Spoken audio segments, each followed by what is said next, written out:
Hi, Kelly. How are you? Doing well. How's Fort Good. Collins? Sunny? Well, it's sunny today, lovely. Spring's a wonderful time wherever you live, I think. So, yeah, Oh, but great. especially here, we like it. Yeah. Yeah. Spring is a wonderful time. I agree with you. And we both know that springtime in Grand Lake and Shadowcliff timeline is also very full. May especially is a really exciting time when we have lots of volunteer projects going on. People start coming on site to open up, and you are no stranger to this process. Judith and I, first came to Shadowcliff in 1977, but we didn't really become involved in the opening time because we were living in Kansas City in those days until the late 1990s. I think we already were in love with Shadowcliff, but there was something different. I think for me, May and September are my two favorite times, and they're very similar. The weather is often unpredictable, and particularly in May and September. We might get snow, we might get rain, we might get 80-degree temperatures, who knows?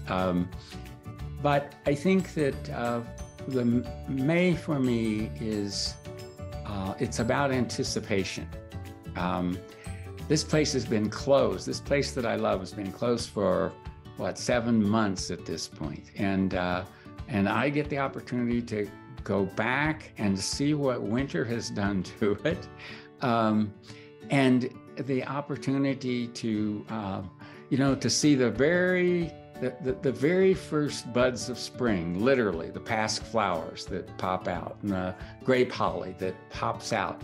And I'm walking around and there may be snow covering some of those places, but I'm still seeing, those first buds of spring. So there's anticipation.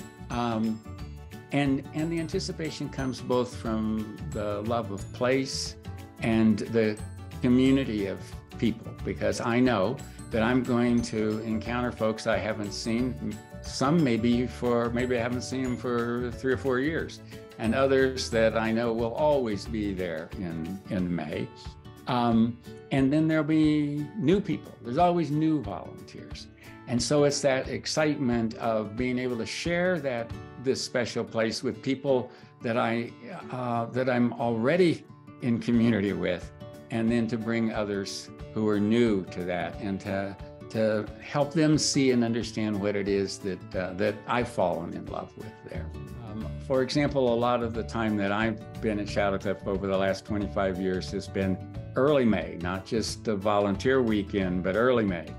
And in early May, we've taken on huge projects. We've re-roofed the buildings. We have put in new stairs. We've added on to Fireside Cabin.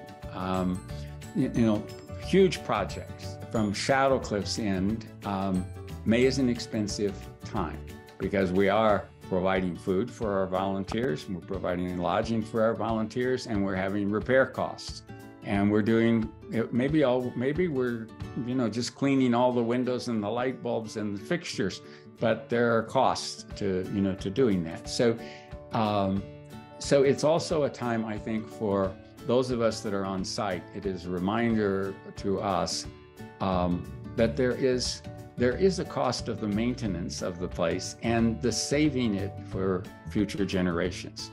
That we have to make major repairs too, because if we don't make those major repairs, we'll have more costs and more breakdowns. But I've always been amazed at how much we could accomplish. And one of my roles has often been making big signs that said, these are the tasks we have to accomplish today, and getting people to sign up for those tasks. And finding, people would sign up for things that they would never sign up for at home. But at Shadowcliff, they will. And a part of that is the opportunity.